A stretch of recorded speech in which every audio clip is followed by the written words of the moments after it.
किसान साथियों, आज की वीडियो में हम कुछ ऐसे तरीके आपको बताएंगे जिसके द्वारा आपकी गेहूं की बालियों की साइज काफी अच्छी आएगी।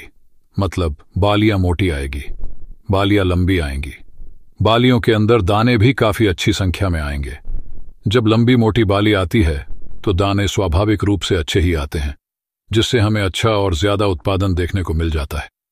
अभी तक हमने जितना भी मेहनत किया उससे हमें गेहूं की ग्रोथ, बढ़वार, कल्लें सब अच्छे से आ गए होंगे। अब हम जो मेहनत करेंगे उससे हमारी गेहूं की बालियां अच्छी और स्वस्थ आएंगी। तो क्या क्या आपको ध्यान देना है, कौन सी चीजों का इस्तेमाल करना है, क्या नहीं करना है, यह तमाम जानकारी आज के इस वीडियो के माध्यम से हम आपको देने वाले हैं, ताकि आपको इसका अधिक से अधिक लाभ मिल सके। तो आज की यह संपूर्ण वीडियो देखिएगा और जो भी आपके मन में सवाल या सुझाव हो आप कमेंट भी कर सकते हैं। तो चलिए यहाँ पे ज्यादा समय नहीं लेते हैं, वीडियो स्टार्ट करते हैं। अब जैसे बालियां जिन किसान साथियों की अभी नहीं निकली है, वो किसान साथी कुछ चीजों का इस्तेमाल कर सकते हैं। सबसे पहली चीज आपको डालना चाहिए सागरिका इफ्को कंपनी की सागरिका आपको डालना है। लेकिन यहां पे आपको ध्यान ये रखना है कि सागरिका जो है वह 3 तरह से आती है। एक आती है सागरिका जड़, प्लस एक आती है सागरिका गोल्ड, एक आती है सागरिका तरल, जिसको हम सागरिका लिक्विड या सागरिका द्रव्य रूप में भी बोल सकते हैं।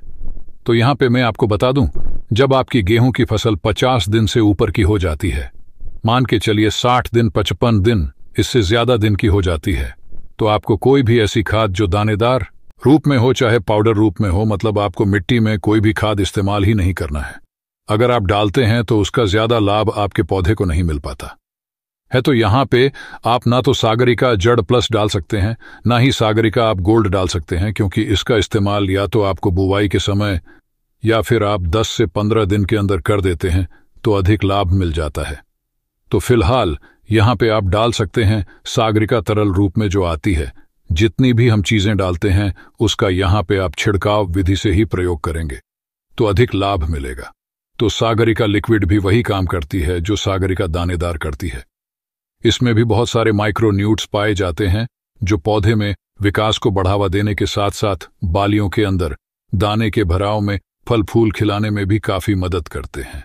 तो यहां पे अगर आप सागरिका लिक्विड का इस्तेमाल बालियां निकलने से पहले करते हैं तो आपको कहीं ना कहीं फायदा दिखाई देगा। आपकी बालियों की साइज अच्छी आएगी, क्योंकि इस समय डालने से अब इसका काम होता है पौधे को भोजन बनाने के लिए प्रेरित करना। आपके पौधे जितना अच्छे से भोजन बनाएंगे उतना आपके पौधे के बालियों का विकास सही से हो पाएगा। तो सागरिका लिक्विड आपको 250 ml से लेकर 500 ml प्रति एकड़ के हिसाब से आपको इस्तेमाल करना होता है। यानी 1 एकड़ खेत में 250 से 500 ml तक आप सागरिका लिक्विड का स्प्रे कर सकते हैं। अब इसका स्प्रे जब आप करते हैं तो साथ में कुछ अन्य चीजें भी आप चाहे तो अगर आपका मन है तो डाल सकते हैं। जैसे इस समय आप डालिए NPK 05234, NPK 05234। कितना डालना है? 1 किलो तक आप डाल सकते हैं। साथ में आप डालिए बोरोन, 2-3 चीजें। अगर आप डालते हैं तो बहुत ही अच्छा लाभ मिलता है। अब यहाँ पे देखिए NPK 05234 में फास्फोरस के साथ पोटेशियम पाया जाता है। ये भी काम करता है कि पौधे जो भोजन, यहाँ पे जो फास्फोरस होता है वो पौधे में ट्रांसपोर्ट का काम करता है, भोजन पहुंचाने का काम करता है। पोटेशियम से आप सभी को पता है फल फूल, दाने, बीज का विकास अच्छे से होता है। बोरवन के बारे में भी आपको पता ही होगा, पर परागण में काफी मदद करता है। जब बालियां बाहर निकल आती हैं तो एक प्रक्रिया होती है जिसको हम परागण बोलते हैं। परागण प्रक्रिया अगर सही से नहीं होती है तो क्या होता है कि आपकी बालियां भले ही कितना अच्छी क्यों ना आई हो, लेकिन परागण सही से ना होने की वजह से कई बार क्या होता है कि दाने खाली रहने की समस्या आ जाती है। तो बोर्नर परागण में काफी मदद करता है। बोर्नन से पराग नली का निर्माण भी होता है। तो बोरनोदी के लिए एक जरूरी सूक्ष्म तत्व में गिना जाता है। तो बोरोन 20% वाला 100 ग्राम, साथ में NPK 05234 1 किलो, साथ में सागरिका लिक्विड 250 ml से 500 ml। ये 3 चीजें अलग अलग बर्तन में घोल बनाने के बाद एक साथ टंकी में डाल के बालियां आने से पहले आप इस्तेमाल कर सकते हैं।